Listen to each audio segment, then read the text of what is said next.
한 주 잘 지내셨습니까? 날이 어제부터 갑자기 너무 추워졌습니다.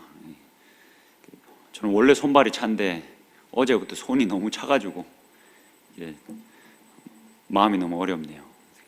저는 아까 추워 죽겠는데 안내서는 주원 형제랑 유라 자매랑 성호 형제는 딱 적당하다고 온도가. 나는 이제 정장을 입고 있는데도 너무 추운데 부러웠습니다. 여러분, 어쨌든 갑자기 날이 많이 추워졌으니까 건강 유의하시고 몸을 다 잘 챙길 수 있으면 좋겠습니다. 또 이제 다음 주죠. 이제 수능인데 이제 또 입시생으로 있는 친구들도 셀에 있을 텐데 또 잘 챙길 수 있으면 좋겠습니다. 같이 기도해주고 응원할 수 있으면 좋겠습니다. 오늘 같이 말씀을 볼 텐데 마가복음 9장입니다. 여러분, 저희가 마가복음의 제2막이 이렇게 시작되었다라고 이제 저번 시간에 함께 나눴습니다. 마가복음의 제2막이 시작되면서 예수님이 가이사랴 빌립보 가이사랴로 이제 제자들을 끌고 올라가셔서 거기에서 일어난 일들에 대해서 저희가 저번 시간에 나눴습니다. 오늘은 2절부터 좀 보면서 같이 출발을 해보면 좋겠습니다. 본문의 2절의 말씀을 좀 같이 보시겠습니까? 2절에는 이렇게 기록되어져 있습니다.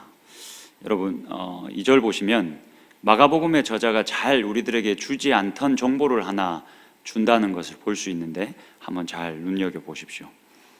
엿새 후에 예수께서 베드로와 야고보와 요한을 데리시고 따로 높은 산에 올라가셨더니 그들 앞에서 변형되셨다. 여러분, 보통 마가복음의 저자가 이렇게 시간의 흐름에 대한 정보를 이렇게 자세하게 주지 않았습니다. 근데 오늘 본문을 보면 정확히 엿새 후에 예수님께서 3명의 제자들을 끌고 높은 산에 올라가셔서 그곳에서 변형되셨다라고 이야기합니다. 이 당시에는 이 엿새 후에라는 표현이 약간 간용어처럼 쓰였습니다.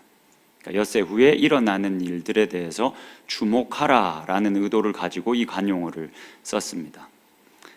마가복음의 저자가 이제까지 사건과 사건들을 연결하면서 단 한 번도 이렇게 정확하게 며칠의 시간이 지났는지에 대한 정보를 주지 않았습니다. 그냥 두루뭉실하게 늘 이렇게 넘어갔는데 오늘 이 이야기를 진행하면서 저자는 우리들에게 엿새 후에 이런 일이 일어났다라고 이야기합니다. 이 말은 오늘 본문, 이제 오늘 일어나고 있는 높은 산에서 예수님이 변형된 이 사건에 우리가 좀 주목해야 된다, 독자들이 주목해야 된다라는 메시지도 주고 있지만 그와 동시에 이 사건을 이전에 일어났던 사건과 잘 연결해서 봐야 한다라는 의미도 가지고 있습니다.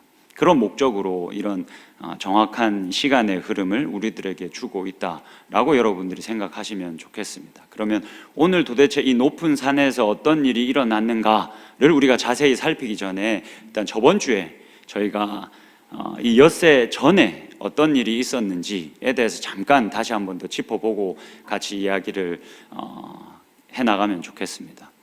지난주에는 우리가 어떤 이야기를 살펴봤습니까? 예수님과 베드로 간에 있었던 이 실랑이에 대해서 우리가 이야기를 나눴습니다. 너희는 나를 누구라 하느냐라고 물으시고 베드로가 주는 그리스도십니다 라고 답합니다. 예수님이 그 답에 만족을 하지 못하시고 인자가 고난을 받고 그냥 받는 것이 아니라 고난을 많이 받고 많은 고난을 받고 죽임을 당해야 한다라는 말을 처음으로 드러내놓고 말씀하셨습니다. 여러분, 그럴 만도 하지 않습니까? 지금 마가복음의 제2막이 시작됐습니다. 이제 결국 예루살렘으로 가는 여정이 시작됐습니다. 예루살렘으로 가셔서 자신을 십자가에 내놓으셔야 했습니다.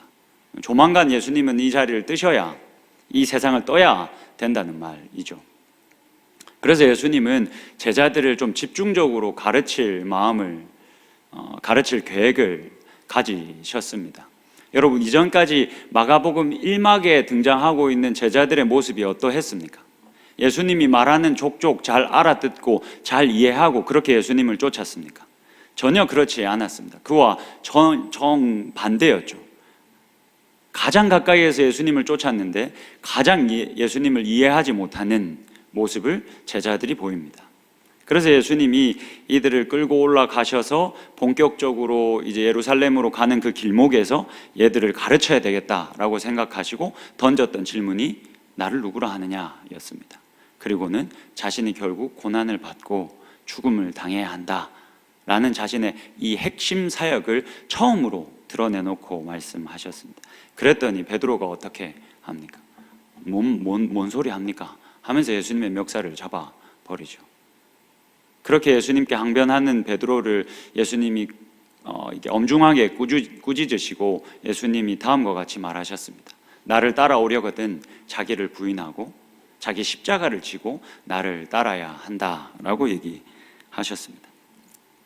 그래서 예수 그리스도의 제자가 된다는 것은 단지 그냥 예수는 그리스도십니다 라고 멋지게 노래하고 큰 소리로 외치는 것이 아니라 예수 그리스도가 제자가 된다는 것은 예수가 그리스도라는 것을 인정하고 인정할 뿐만이 아니라 그리스도가 지셨던 그 십자가를 나도 지고 그 길을 걸어가는 것이라는 이야기를 저희들이 저번 주에 함께 나누었습니다. 여러분, 한 주 어떻게 사셨습니까? 자신의 유익을 구하지 않고 육체의 소욕을 따르지 않고 그렇게 자기를 부인하면서 십자가를 지며 사셨습니까? 한 주를 어떻게 보내셨습니까? 그 말씀을 준비하면서 나는 한 주간 동안 어떻게 살았나를 되돌아보니 기억나는 게 하나도 없더라고요. 눈 감았다 뜨니까 토요일이고 주일이더라고요. 여러분들은 어떻게 지나셨는지 모르겠습니다. 우리가 워낙 바쁜 현대사회를 살아가다 보니까 십자가를 지고 예수를 따라야 한다, 그렇게 예수를 쫓아야 한다, 매 순간순간마다 내 손에, 내 입에, 내 삶에 십자가가 묻어나야 한다라는 걸 인식하지 못하고 그저 그렇게 시간이 가는 대로 해야 하는 일만 하면서 시간을 보내게 되는 일들도 많이 있는 것 같습니다. 매일의 삶이 그렇게 바쁘겠지만 늘 깨어서 그렇게 우리들에게 지라고 명령하신 그 십자가를 지고 그 십자가를 나타내고 살아갈 수 있는 저와 여러분이 되면 좋겠다, 그런 여유가 우리들 가운데 있었으면 좋겠다라는 마음이 있습니다. 여러분, 이 일이 있은 후에 정확히 6일 엿새가 지났습니다. 엿새가 지난 다음에 예수님이 제자들을 불러 세우셨습니다. 근데 12명 다 부르신 게 아니라 그 중에서 3명만 부르셨습니다. 베드로와 야고보와 요한만 불러다가 높은 산으로 올라가셨습니다. 높은 산으로 올라가셔서 변형되셨다라고 오늘 본문은 이야기합니다. 여러분, 어떻게 예수님이 변형되어졌고 그 높은 산에서 어떤 일이 일어났는지를 우리가 같이 한번 잘 살펴보면 좋겠습니다. 3절의 말씀을 한번 보시겠습니까? 3절을 여러분들이 한번 읽어 주시겠습니까? 같이 3절을 읽겠습니다. 시작.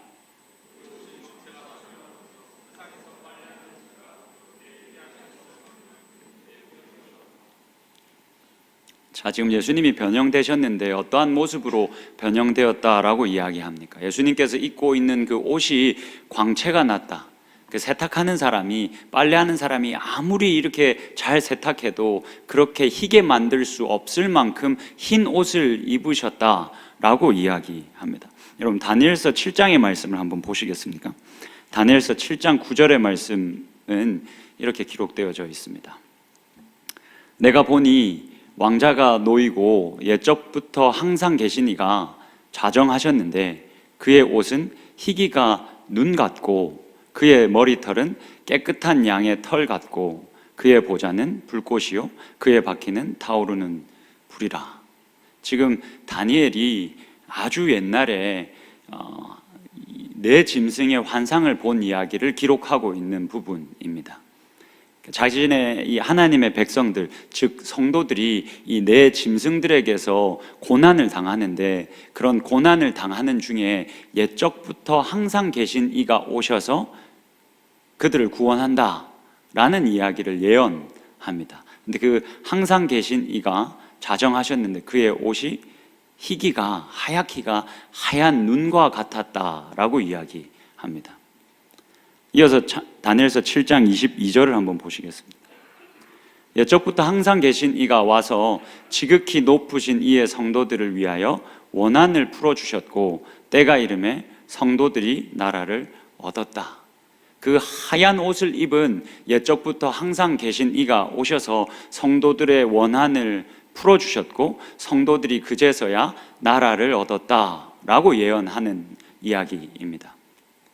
여러분, 예수님이 어떤 옷을 입었다라고 이야기합니까? 예수님이 변화산에서 하얀 옷으로 갈아입으셨다라고 이야기합니다. 그의 옷이 광채가 아무리 빨래 잘하는 사람이 빨래를 열심히 해도 휘어지지 못할 정도로, 그만큼 휘어지지 못할 정도로 하얗고 그렇게 광채가 나는 옷을 입었다라고 이야기합니다. 그러니까 다니엘 선지자가 예언했던 옛적부터 항상 계신 이 오셔서 성도들의 원한을 풀어주고 성도들에게 나라를 주실 이가 입을 그 옷을 예수 그리스도가 입고 지금 제자들 앞에 선 겁니다. 오늘 본문으로 다시 한번 돌아가 보시겠습니까?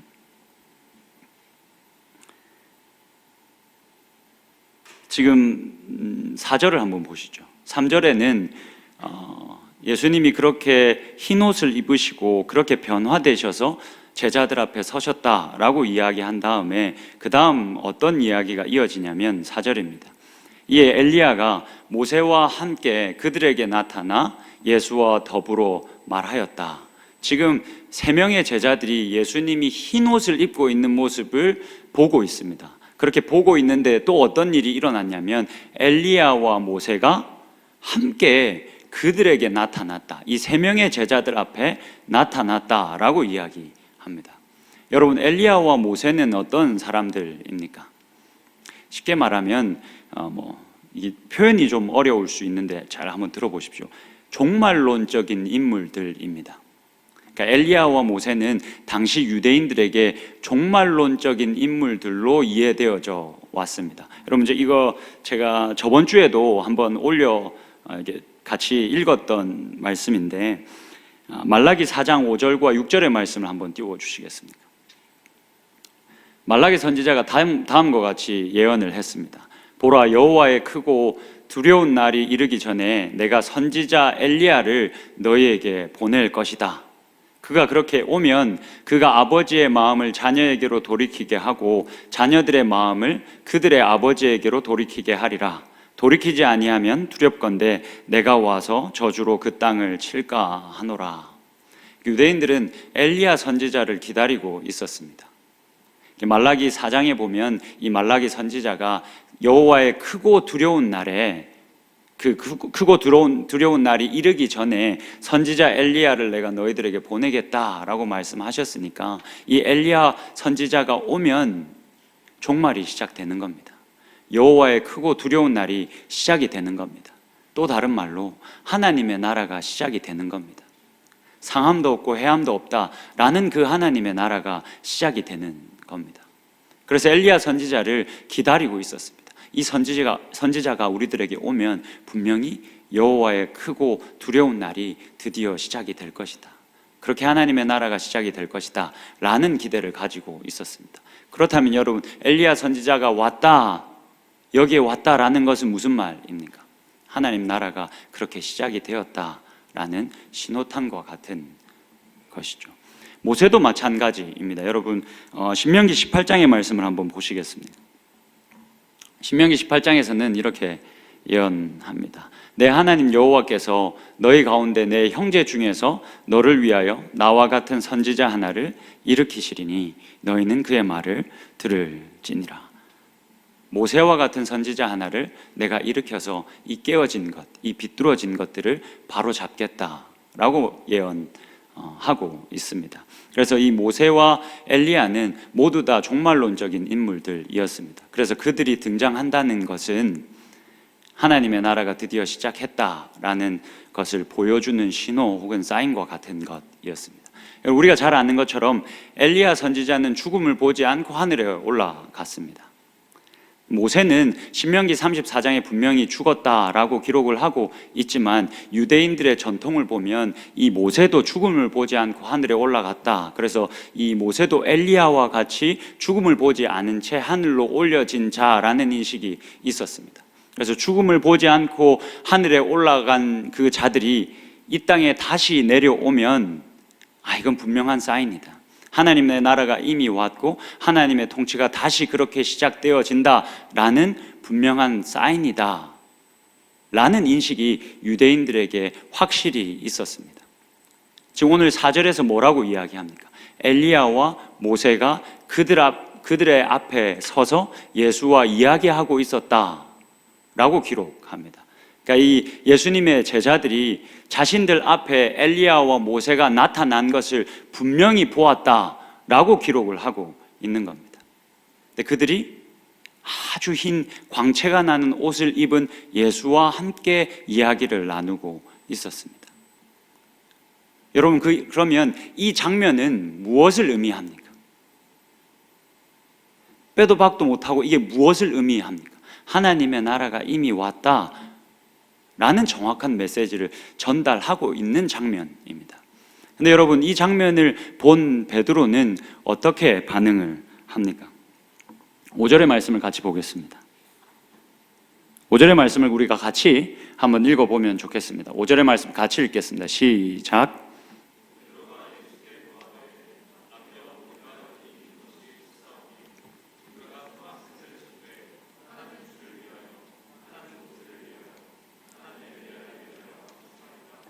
지금 베드로가 뭐라고 말합니까? 주님, 우리가 여기 있는 게 너무 좋습니다. 초막을 좀 지어서, 3개의 초막을 지어서, 하나는 당신을 위해서, 하나는 모세를 위해서, 하나는 엘리야를 위해서 이렇게 짓고 우리가 여기에 유합시다 라고 이야기합니다. 6절을 이어서 보시겠습니까? 6절에는 이렇게 기록합니다. 이는 그들이 몹시 무서워함으로 그가 무슨 말을 할지 알지 못함이더라. 무슨 말입니까? 지금 모세가 하고 있는 말, 우리가 여기에 유하면 좋겠습니다. 초막 3개 짓고 여기에 유하면 좋겠습니다 라는 이 말이 헛소리였다는 겁니다. 이게 너무 놀라서, 그 장면을 보고 너무 놀라서 제대로 이게 해석이 안 돼서 그냥 횡설수설하고 있다라는 말을 하고 있는 겁니다. 여러분, 5절을 다시 한 번 더 띄워주시겠습니까? 지금 베드로가 여기 유합시다 라고 하면서 초막을 짓자라고 이야기합니다. 여러분, 근데 이 초막이 무엇입니까? 여러분, 이 이스라엘 백성들이, 유대인들이 언제 초막을 지었습니까? 광야 생활할 때 초막을 짓고 살았습니다. 하나님께서 이 약속의 땅 가나안으로 너희들을 가게 하겠다, 출애굽하게 하셔서 이 광야를 지나서 가나안, 이 약속의 땅으로 들어가게 하겠다라고 약속하시고 실제로 그들을 이끌어 가셨습니다. 그들이 그 가나안 땅으로 가는 그 길목에서, 광야에서 이들이 생활하면서 짓고 거주했던 공간이 바로 초막입니다.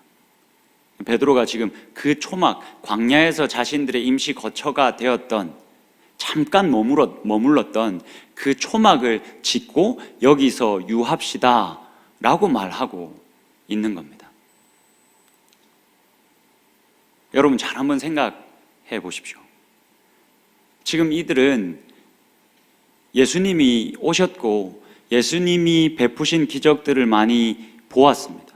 그리고 오늘 이들의 눈앞에 모세와 엘리야가 나타났고 흰옷을 입은 예수님과 그들이 같이 이야기하는 장면을 이들이 똑똑히 봤습니다. 여러분, 이들이 어디에 있는 자들입니까? 이 제자들이 어디에 있는 자들입니까?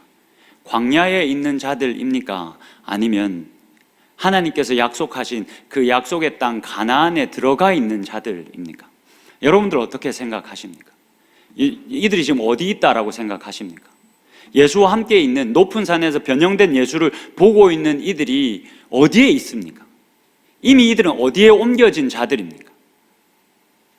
여전히 광야에 있는 자들입니까? 아니면 약속의 땅 가나안에 옮겨진 자들입니까? 높은 산에서 변형되어진 예수님의 그 모습, 그리고 예수님과 함께 이야기하고 있는 모세와 엘리야의 등장, 이것은 이들이 이미 광야를 지나서, 임시 거처가 됐던 그 광야를 지나서, 이 깨어진 세상을 지나서 이미 임한 그 하나님의 나라에 옮겨져 있다라는 사실을 명확히 보여주는 장면입니다. 그 장면을 보고도 제자들은 여전히 우리는 이 깨어진 세상 가운데 여전히 광야 가운데 있습니다. 그리고 이 광야에서 있는 것이 너무나도 좋으니까, 이 깨어진 세상 가운데 그냥 있는 것이 너무나도 좋으니까 초막을 짓고 여기에 유합시다 라고 이야기를 하고 있는 겁니다. 여러분, 오늘 본문 1절로 다시 한번 좀 돌아가 봅시다. 1절을 같이 봅시다. 1절에는 이렇게 기록합니다. 또 그들에게 이르시되 내가 진실로 너희에게 이르노니 여기 서 있는 사람 중에는 죽기 전에 하나님의 나라가 권능으로 임하는 것을 볼 자들도 있느니라. 이게 엿새 전에 예수님이 베드로와 실랑이를 벌인 다음에 하신 말씀입니다. 제자들에게 너희들 중에 몇 사람은 하나님의 나라가 권능으로 임하는 것을 죽기 전에 먼저 확실히 눈으로 보게 될 자들이 있을 것이다 라고 이야기하셨습니다. 여기서 하나님의 나라가 권능으로 임하는 것, 이 임하다라는 이 동사를 분사로 사용했습니다. 여러분, 이게 문법적인 이야기를 잠깐만 해보겠습니다. 이게 이 헬라어 원문을 보면 임하는 것, 이것을 분사로 사용하고 있는데 완료형 분사로 사용합니다. 근데 이 헬라어에서 완료형 시제는 어떤 의미를 가지냐면, 과거에 어떤 일이 일어났는데 그 과거에 일어난 일이 현재에 계속 영향을 미치고 있을 때 그 의미를 전달하고 싶을 때 완료형 시제를 사용합니다. 다시 한 번만 더 이야기하겠습니다. 여러분, 이 어려운 건 아닙니다. 그냥 잘 들어보십시오. 완료형 시제를 헬라어에서는 언제 사용하냐면, 과거에 어떤 일이 일어났는데 그 일어난 일이, 그 결과가 여전히 현실에, 현재에 영향을 미치고 있을 때 완료형 시제를 사용합니다. 그 완료형 시제를 써서 하나님의 나라가 권능으로 임하는 것을 볼 자들이 있다라고 이야기합니다. 그럼 무슨 말입니까? 하나님의 나라가 이미 임했고 그것이 여전히 운동하고 있고, 이미 임해버린 그 하나님의 나라가 여전히 운동하고 있고 현실에 영향을 미치고 있다. 그렇게 현실에 영향을 미치고 있는 이 하나님의 나라를, 그렇게 권능으로 임한 하나님의 나라를 두 눈으로 죽기 전에 확실히 볼 사람들이 너희들 중에 있을 것이다 라고 이야기를 하고 있는 장면입니다.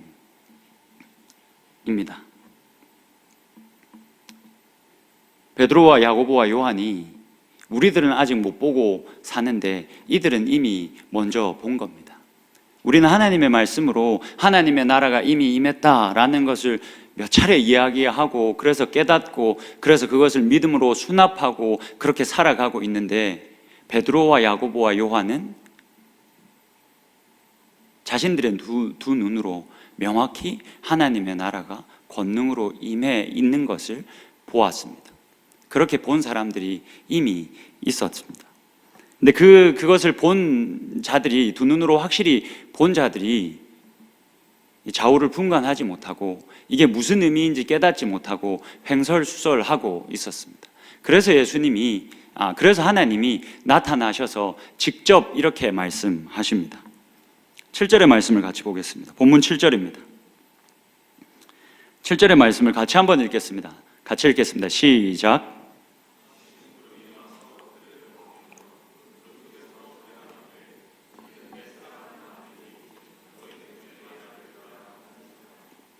하나님이 답답하셨는지 직접 출연하셨습니다.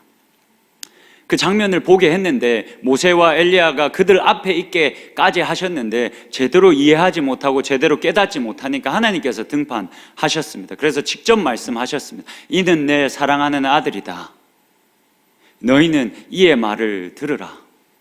듣고 순종하고 그렇게 따라 살아라 라고 직접 등판하셔서 말씀하셨습니다. 여러분, 예수님이 자신의 사랑하는 아들이다 라고 말씀하신 다음에 내 사랑하는 아들의 말을 제발 좀 들어라 라고 이야기하셨습니다. 도대체 무슨 말을 들으라고 하시는 겁니까? 하나님이 지금 나타나셔서 예수님의 말을 좀 들어라, 내 사랑하는 아들의 말을 들으라 라고 이야기하는데, 도대체 예수님의 어떤 말을 들으라는 겁니까? 제가 오늘 설교를 시작하면서 오늘 이 높은 산에서 일어난 이 사건과 그 전에 있었던 사건은 긴밀히 연결되어져 있다. 그래서 연결해서 우리가 보아야 한다라고 말씀을 드렸습니다. 그러면 예수의 말을 들어야 한다 라고 했을 때 우리는 예수의 어떤 말을 들어야 하겠습니까? 마가복음 8장 35절에서부터 제가 좀 읽어 드리겠습니다. 엿새 전에, 이 일이 있기 전, 이 엿새 전에 일어난 일입니다. 그리고 예수님이 제자들에게 하신 말씀입니다. 제가 읽어 드리겠습니다. 누구든지 자기 목숨을 구원하고자 하면 잃을 것이요, 누구든지 나와 복음을 위하여 자기 목숨을 잃으면 구원하리라. 사람이 만일 온 천하를 얻고도 자기 목숨을 잃으면 무엇이 유익하리요? 사람이 무엇을 주고 자기 목숨과 바꾸겠느냐? 누구든지 이 음란하고 죄 많은 세대에서 나와 내 말을 부끄러워하면 인자도 아버지의 영광으로 거룩한 천사들과 함께 올 때에 그 사람을 부끄러워하리라. 중요한 부분을 한 번만 더 읽어드리겠습니다. 나와 내 말을 부끄러워하면 인자도 아버지의 영광으로 거룩한 천사들과 함께 올 때에 내가 그 사람을 부끄러워하리라. 자기를 부인하고 십자가를 지고 나를 따르라. 만약 네가 나와 내 말을 부끄러워하면 인자가 영광 중에 천사들과 함께 다시 올 때, 그렇게 와서 하나님의 나라가 완성될 때 내가 나를 부끄러워한 자, 내 말을 부끄러워한 자들을 내가 부끄러워하겠다 라고 말씀하셨습니다. 여러분, 갈라디아서 3장 28절에는 이런 말씀이 기록되어져 있습니다. 누구든지 그리스도와 합하기 위하여 세례를 받은 자는 그리스도로 옷 입었느니라. 여러분, 우리가 세례를 받으면서 예수를 주로 고백하면서 우리들에게 어떤 일이 일어났냐면 그리스도로 옷 입게 되어지는 일이 일어났습니다. 근데 우리가 입고 있는 이 그리스도라는 옷이 오늘 어떠한 모습이다라고 본문은 이야기하고 있습니까? 빨래하는 사람이, 세탁하는 사람이 아무리 열심히 세탁해도 휘어질 수 없는 그 하얀 광채의 옷을 예수 그리스도가 입고 있었다라고 이야기합니다. 여러분, 우리가 입고 있는 옷이 그렇게 하얗고 그렇게 빛이 나는 옷입니다. 그래서 우리의 손이 아무리 더럽고 우리의 입이 아무리 험해도 그 누구도 그 무엇도 우리를 정죄할 수 없는 겁니다. 그 누구도 우리를 더럽다라고 말할 수 없는 겁니다. 왜냐하면 하나님께서 우리를 그리스도로 옷 입혔기 때문입니다. 근데 그 그리스도가 아주 광채가 나는 옷을 입고 있으시기 때문에 그렇습니다. 오늘 본문에서 이렇게 이야기합니다. 나와 내 말을 부끄러워하면, 그렇게 십자가를 지고 그리스도로 옷 입고 살아가는 것을 부끄러워하면 인자가 다시 올 때에 나도 그를 부끄러워하겠다라고 말씀합니다.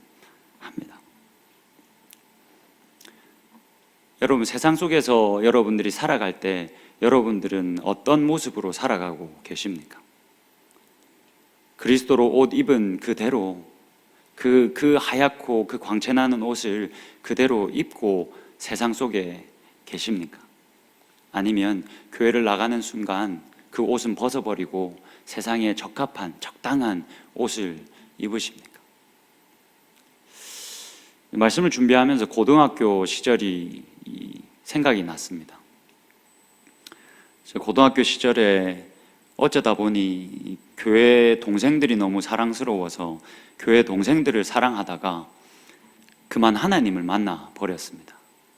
그래서 저는 사실 고등학교 때부터 제 눈에 시선이 하나님을 향해 있었습니다. 어떻게 보면 지금보다도 더 정확히 하나님께 시선이 가 있었던 것 같습니다. 그래서 제가 고등학교 시절을 지나고 친구들한테 이런저런 이야기를 들었을 때 되게 신기했던 게, 한 친구가 저한테 그러더라고요. 난 네가 너무 신기했다. 시간만 나면, 때만 되면 성경책을 펴고 성경책을 읽고 있는 네 모습이 너무 신기했다. 여러분, 제가 그만큼 신실했습니다. 그래서 그때는 찬양 하나에 꽂히면 학교에서도 집에서도, 저 원래 목청이 되게 큽니다, 여러분. 큰 목소리로 찬양하고, 제가 기억나는 건 고등학교 2학년 때인가 저희 반에 복학생 형 한 명이 있었는데, 뭐 지금 생각해보면 고작 1살 많고 고등학생이면 완전 애인데 그 형이 인생이 힘들다 하여 제가 그 형을 붙잡고 큐티를 시켰습니다. 형 이렇게 살면 안 된다고, 하나님을 만나야 된다고 큐티를 가르치고 큐티를 시키고 그랬었습니다. 제가 전도한 친구들과 교회를 열심히 즐겁게 다녔습니다. 한 친구가 그 모습이 너무 행복해 보였나 봅니다. 그래서 내가 전도도 하지 않았는데 이 친구가 우리 교회를 그냥 찾아왔습니다. 그렇게 찾아 나온 친구가 지금은 선교사가 되어 있습니다.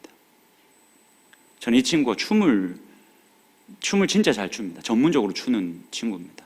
근데 계속 이 친구가 말할 때나 밥 먹을 때나 계속 춤을 춰서 거리를 뒀는데 얘가 우리 교회로 오겠다 해서 사실 섬찟 놀랬는데 이 친구가 와서 지금은 선교사가 됐습니다. 근데 왜 왔니? 왜 왔니? 라고 물었더니 그 친구가 그냥 네가 전도해서 같이 몰려다니는 그 친구들의 그 모습이 너무 행복해 보였다고.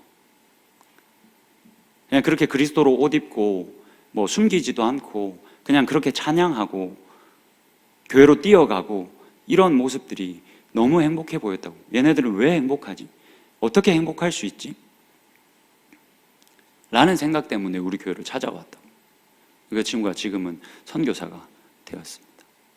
제가 어렸을 때부터 이렇게 하나님께 시선이 고정되어져 있었는데 군대 가 있으면서 아주 약간 흔들렸습니다. 약간 흔들려서 그때 휴가 나왔던 때인지 아니면 전역하고 난 이후인지 모르겠는데 이제 그때 한 집사님이죠. 저한테는 이제 되게 친한 집사님이었는데 이 집사님이 하던 가게가 망했습니다. 우리가 너무 같이 이렇게 친하게 지냈었는데 이 집사님의 가게가 망해버려서 이 집사님이 막 무너졌습니다. 그래서 저와 이제 또 같은 교회를 섬겼던 형과 이 집사님을 만나서 위로하려고 이제 이 집사님을 만났습니다. 이 집사님을 만나서 제가 그리스도라는 옷을 벗었습니다. 이분이 상황이 너무 안 좋아서 그냥 어떤 틀에 박힌 이런 성경의 말씀이나 이런 것들은 위로가 되지 않을 것 같다라는 생각을 그때 했습니다. 그래서 잠시 그때 그리스도의 옷을 벗었습니다. 제가 그리스도의 옷을 벗으니까 저희가 그렇게 그리스도의 옷을 벗는 걸 한 번도 본 적이 없는 형이 놀라고는 자기도 따라서 벗더라고요. 그리스도의 옷을 벗고 아주 세상적인 방법으로 그 집사님을 위로하는 시간을 가졌습니다. 어땠을까요, 여러분? 위로가 됐을까요? 저는 그렇게 하면 그 당시에 위로가 될 수 있을 거라고 생각했습니다. 전혀 위로가 되지 않았고 부끄러움만 남았습니다. 지금도 생각해보면 그 시간이 너무 부끄럽습니다. 교회에서 한 형제, 한 가족된 사람을 위로하겠다고 그리스도의 옷을 벗어버린 나의 모습이 너무 부끄러웠고 지금도 부끄럽습니다. 여러분 어떻게 그리스도의 옷을 잘 입고 살아가십니까? 여러분 아마 이 교회에서는 여기서는 그리스도로 옷 입고 있는 게 어떻게 보면 당연한 거겠죠. 근데 여러분 세상에 나가면 여러분들이 가족들과 함께 있으면 학교 친구들과 같이 있으면 직장 동료들과 함께 있으면 여러분들은 어떤 옷을 입고 계십니까? 혹시 우리가 입고 있는 이 광채가 나는 이 하얀 이 옷이 여러분들 부끄러워서 이렇게 쿠깃쿠깃 접어서 옆에 치워두고 있지는 않습니까? 그래서 다른 옷 입고 살아가고 계시진 않습니까? 그래서 이 십자가를 따르는 삶, 그래서 손해를 감내하며 사는 삶, 이게 너무 어리석고 이게 너무 부끄럽다고 적당히 상황과 분위기와 환경을 맞춰가며 세상에서 살아가고 있지는 않습니까? 만약 우리가 이 옷을, 이 예수 그리스도를, 그리고 예수가 한 이 말을 우리가 부끄러워하면 인자가 영광 중에 이 땅에 다시 오셔서 이 하나님의 나라가 완성되게 하실 때에 우리를 부끄럽게 하겠다라고 말씀하십니다. 하나님이 부끄러워하지 않는 자들로 세상에 서서 그리스도로 옷 입었음을 자랑스럽게 생각하고 그것을 드러내고, 물론 뭐 사람들 앞에서 예수 천당, 불신 지옥을 외치자는 말이 아닙니다. 우리는 그 정도의 수준까지 안 되니까.